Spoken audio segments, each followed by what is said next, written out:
everyone, and welcome back to the Content Mix. I'm Carlota Pico, your host for today's show, and I'm excited to introduce Ayaz Aftab Hussain, who is EMEA Social Media Manager at a vitamin company and also a fellow podcaster and music coach at All About Helping, which he'll tell us more about soon.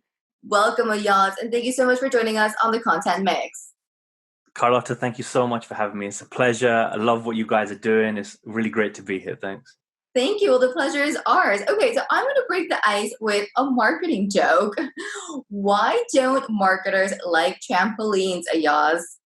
Oof. Okay. Hit me. Okay, because they're scared of high bounce rates. Not bad. It's such a dad joke, but I love it. Okay. Definitely a dad joke. Now, Ayaz, tell me more about yourself. How did you get into marketing and what's All About Helping about? Sure. Okay. So in a nutshell, I am a solopreneur. So I run a YouTube channel and a small marketing agency designed to help rappers, producers, singers, DJs, songwriters, any type of creative market their music effectively. And All About Helping actually stems from my full name, Ayaz Aftab Hussain, All About Helping. It's my grandfather. His name was Aftab. So I've channeled my whole company around him. And really what I tried to do is I reach out to record labels, management, reach out to PR companies and say, hey, I'll run your Facebook and Instagram ads for you. If you're launching a headline tour, your very first album, if you're launching any type of high impact activation, your first t-shirt line, let me help you because there's plenty of money you're leaving on the table. There's pixel retargeting. There's so many ways we can get your ideal customer to find your music. And that's really what I'm all about. Okay, so you're all about music. How did you get into this industry? I'm assuming that it has something to do with your former role as a DJ or... Exactly that. Yeah. Just from as long as I can remember, just being a young kid, a teenager in my early 20s, just wanted to break into the music industry.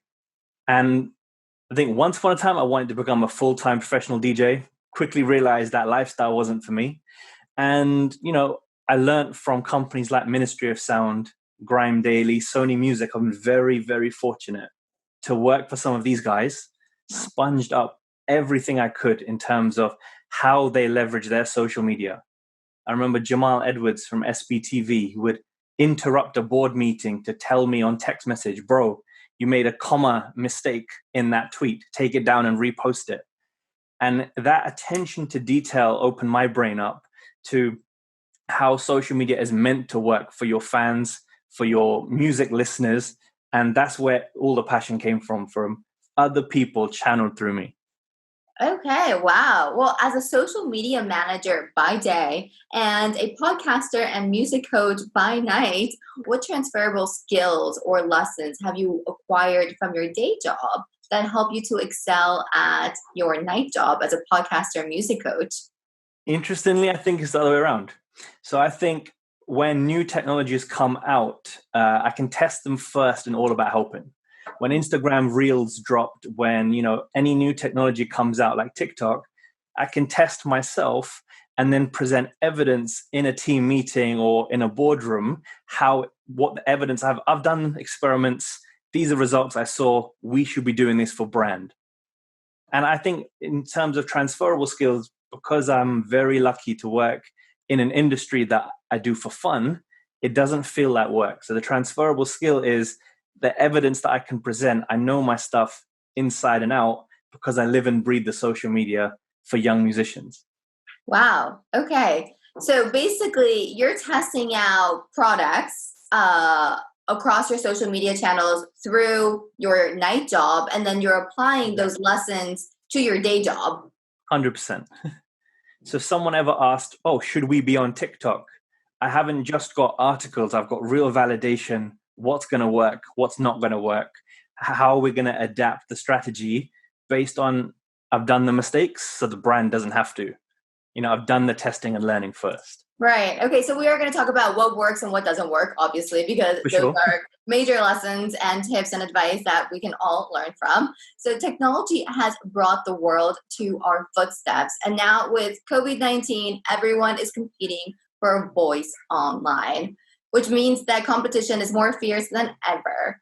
What advice do you have for young musicians on a low budget who are struggling to find an audience online? Okay, that's a good question. I think audience personas comes to mind a little bit. So Mm-hmm. I would, on a whiteboard, on a notice board, Excel, I would draw out my perfect customer. So I call one of them Benny and the other one I call them her Kelly. And I would write down everything I can imagine about this persona. So their age, what bands they like, what singers they love, what websites they browse, what clothes they buy. And every time I was thinking of writing a caption or posting an image, would Benny like this? Would Kelly like this? And if you always have that customer in mind and every move is predicated on they're going to enjoy this, it doesn't feel inauthentic, then you can't really take a step wrong. So for any entry-level artist, is rather than talking to everyone, talk to Benny and talk to Kelly. That's the best place to begin. Okay, but then how do you talk to Benny and how do you talk to Kelly? How do you actually tap into that particular audience? So rather than saying a loose rhetorical phrase like, check out my new single now, you say something more appropriate and tonality wise. You'd say, this song is absolutely perfect for driving late at night with the windows down and your love of your life by your side. This is the song you want to fall asleep to. Mm. That type of caption writing is definitely going to capture someone's attention more than check it out now. Oh, I There's a love that. subtlety to it. Yeah, no, I love that. Okay, awesome. What about distribution channels? Should they also be pushing the same message out across all their different channels, or should they be like tweaking it according to different personas across Instagram, across LinkedIn, across Twitter, etc.? Exactly, you hit the nail on the head. So there's almost not a different persona, but a different tactic for how you speak to people in different places. So Twitter's a great example. You might want to either break up your message over multiple tweets. Mm-hmm. LinkedIn, you might want to add a more professional edge. But most artists, unfortunately, are focusing on Instagram only. And I'm on a big mission to try and teach people you're leaving fans on the table if you ignore your other channels. So while Facebook may not be working, inverted comma, like it used to, we all still have great fan bases that we are ignoring. They're laying dormant that we're not speaking to them. That's not Facebook's fault. That's our fault. We have to take accountability that just because something's not delivering results, we have to take the blame that my caption wasn't entertaining enough. My content wasn't thumb stopping enough. My content wasn't gripping for someone to listen to. We have to take the blame. And that's what artists need to do for themselves is be ready for some failures in order to achieve that success later. Mm-hmm. Failures are definitely learning lessons as well. So rather than failures, I like to pitch them as a lesson learned. Okay, been there, done that, moving on to the next thing and seeing how that's going to work as well. Agreed. Fully agreed. The reason I sometimes say trial and experiment is because you can't just say, I'm giving up and putting it to bed. You have to try it 38 times for that one time it will be successful, not Yeah. just one and done. You know what I mean? Definitely, definitely. Okay, so what are your thoughts on TikTok, for example? How can young artists leverage TikTok? Oh, it's genius. It's absolutely genius. The number one thing you should not do is only focus on yourself. What you should instead do is look at and research what is everybody else doing. So if you find a trending song that is hot right now, you need to create some content, look at what the technical dance is or the lip syncing or the action or whatever movement is required for that song and find a way to do that for yourself. So whether it's digital marketing or whether it is dancing or singing, there are millions of hashtags with millions of other people doing a synchronized movement. You have to be a part of that community rather than just trying to do what you would like to sing, what you would like to dance. And when you find the recipe that works, the hashtags just work in your favor and you accelerate. It's absolutely crazy. Oh yeah, so there's a bit of psychology. There's a psychology component in marketing and in finding your right audience and actually attracting that audience to your brand, right? Because you kind of have to like think like they think instead of thinking of what you want to listen or what you want to consume. You have to think about why your Absolutely. audience would want to consume your content versus your competitors' content. 100%. I think it's that selfishness that cripples brands, and the altruistic brands succeed. Everyone who's giving more than they're taking are always going to win.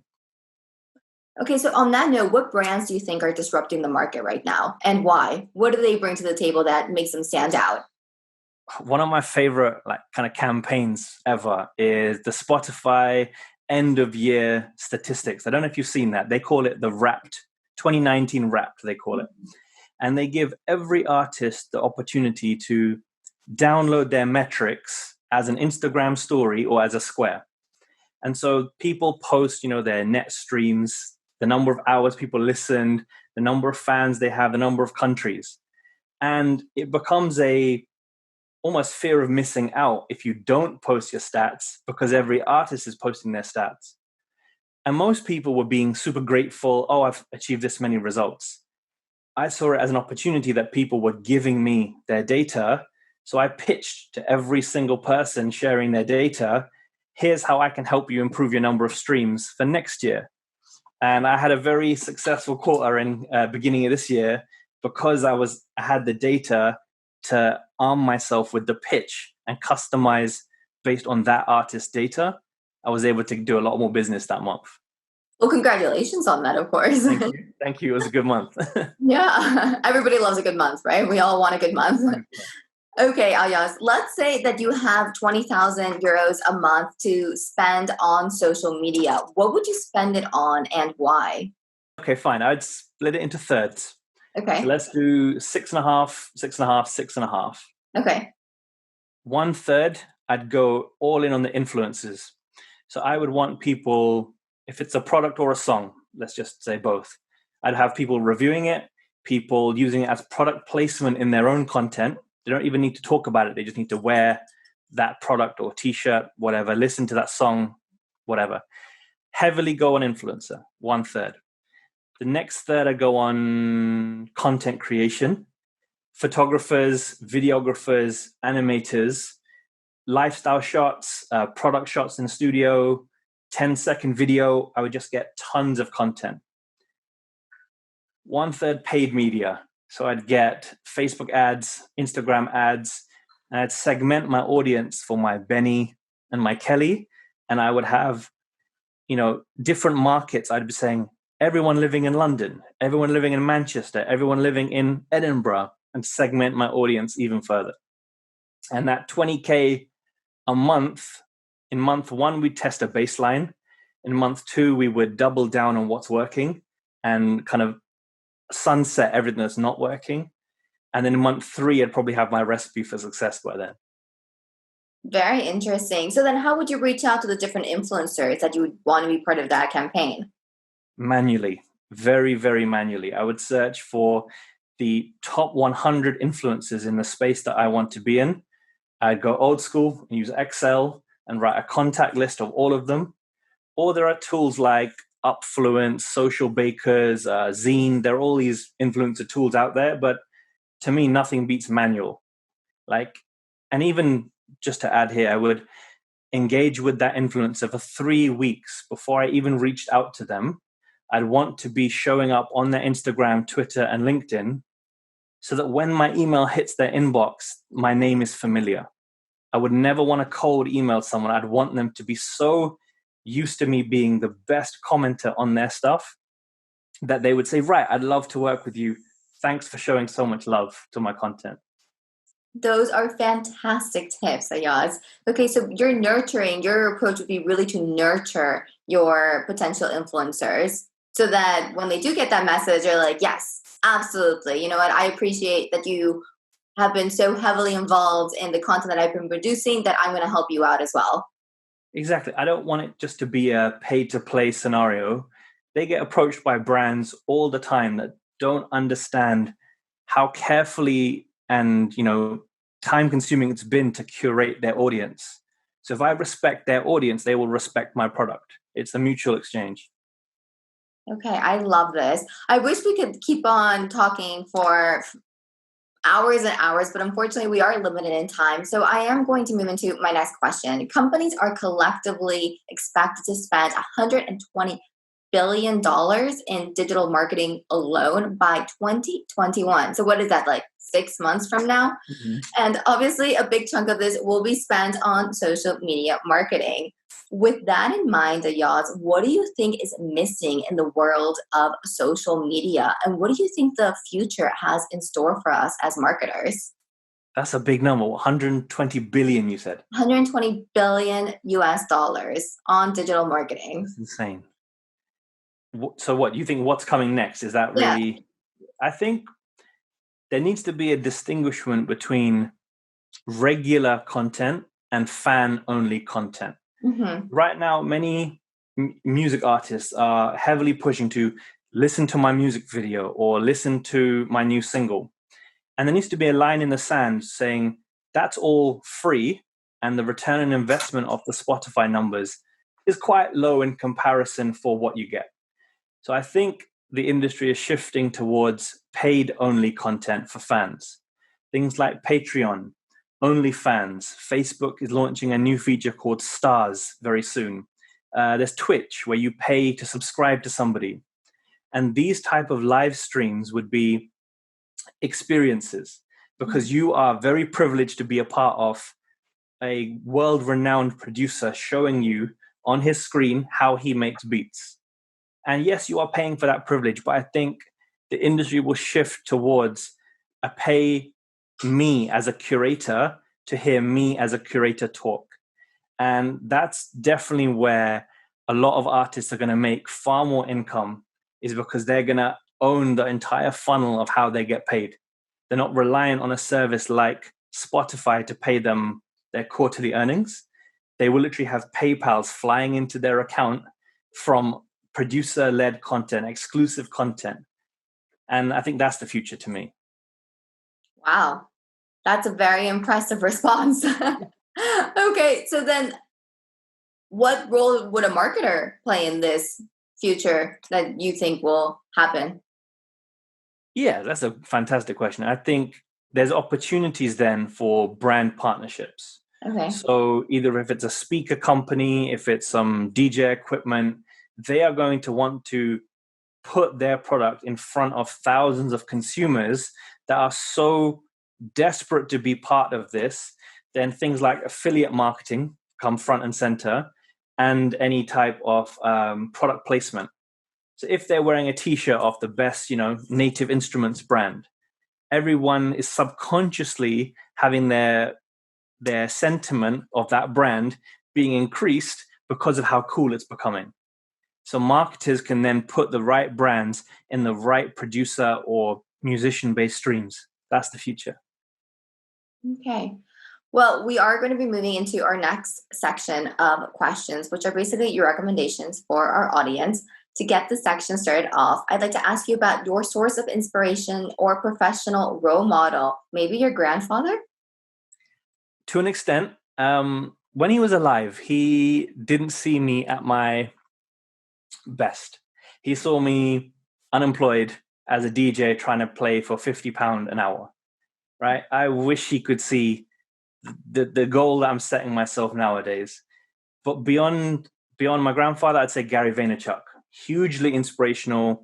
I started listening to him maybe 2015.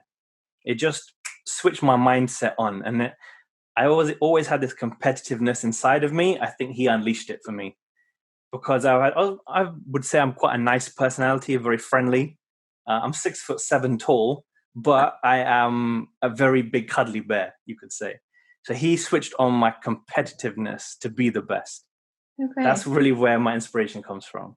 He actually said the other day that it's more important to hire talent according to the qualities that they can offer versus the skills, because skills can be learned, trained for, etc.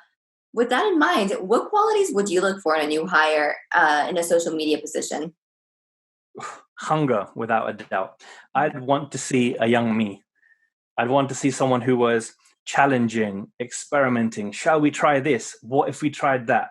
Wanting to measure the data of every single activation, saying, how can we get it higher? I would want a numbers geek and someone creative at the same time. That's probably the perfect content mix, pardon the pun. It's someone who is the best of both worlds, is that data mind and the free thinker as well. I love the pun. Content mix. Nice little shout out to our podcast. Okay. What about an event, a hashtag, a group, a book, basically a resource that you can't live without? Good friend of mine, his name is Mikkel C. Clark. He has a book called Keep It 100, and it is 100 daily affirmations. It's my coffee table book. So that is usually once, twice a week, I'll just open it to a random page, right? And it's just one page is one affirmation. And he hits the nail on the head every single time. Mikkel C. Clark, it's a black cover, it says Keep It 100. Just starts my morning off in the best way when I open up his book. Okay, so I do have to ask you then, what has been your favorite affirmation since then? Almost things you have to unlearn. So everyone has learned things over the years, and at some point you need to unlearn some of the things that the world has taught you to be open to learning a new way of doing things. That's been very powerful to me because however the industry was supposed to churn out a music marketer, I would like to think I break a lot of those rules and do it. If there was two paths, I take the third. Mm-hmm.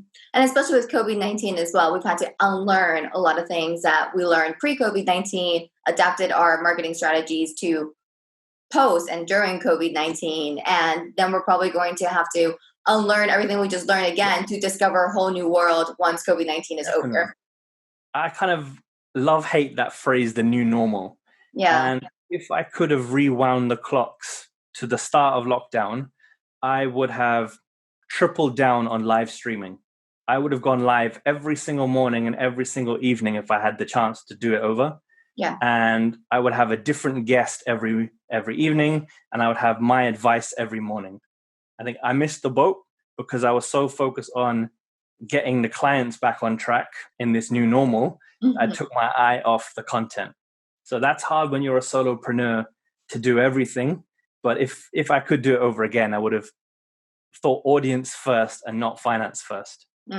Well, that gives me an opportunity to give a shout out to my team, because behind me there is an amazing team of video editors, content producers, you name it, we have it. And thanks to them, I'm able to go live every day and interview wonderful people just like yourself. You have a great team. You have a fantastic set of hands behind you. I think in my situation, it's all me. Yeah. Every YouTube video editing, every podcast editing, every bit of graphic design. Like the only thing my wife helps me with is my invoicing and my accountability of my goals. But she's a superhero. Honestly, she is a superhero. Well, let's give her a shout out as well. And you both recently got married. Yeah, last summer. Incredible. Congratulations. Thank you so much, man. Beautiful. Beautiful. Okay, well, to finish up this interview, I'm going to ask you, as a social media expert, what's your favorite app at the moment and why? Wow, just one. Probably Hootsuite, their mobile app version. I have, from my hand, I've got transparency on every activation happening in my day job. So every country from my phone, and I can see all of my content.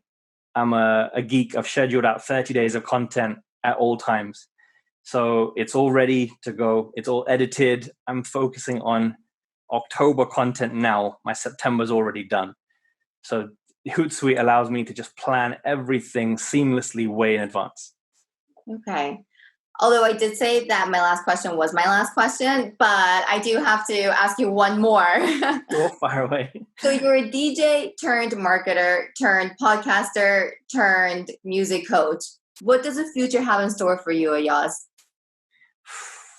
I think to amplify what I'm doing right now. So my goal each and every day is to inspire 30 musicians each morning. Right? So 30 in a year would be 10,000 musicians. I'd like to add a zero onto that.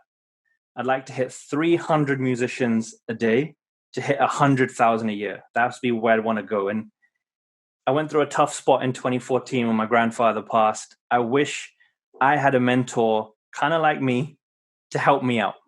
And if I could be that for someone else, that is my measure of success. I wouldn't talk about how many followers. I wouldn't talk about how much finance I'm bringing in each month. If I can help a musician in my situation back then, that's my measure of a happy life. Oh gosh, Ayaz, you just gave me chills. What an inspiring message to send out to our audience. We wish you the absolute best of luck. It was a pleasure to have you on the Content Mix, a pleasure to meet you as well. And I hope that our paths cross again very soon. 100%. I'm so grateful for you guys giving me the opportunity to talk. If I'm allowed to say, just my YouTube channel and podcast is called All About Helping. And it's really about helping rappers, producers, singers, and DJs get better at marketing their music. And I'd love to meet any listener who is a musician. I'd love to talk to you, and I'd love to get to know you. Excellent. Well, thank you. Thank you again, Ayaz. And for everybody listening in today, thank you for joining us on the Content Mix. For more perspectives on the content marketing industry in Europe, check out the Content Mix. We'll be releasing interviews just like this one every day, so keep on tuning in. Thanks again. Have a fabulous day and see you next time. Bye. Take care, Carlotta. Bye. Ciao.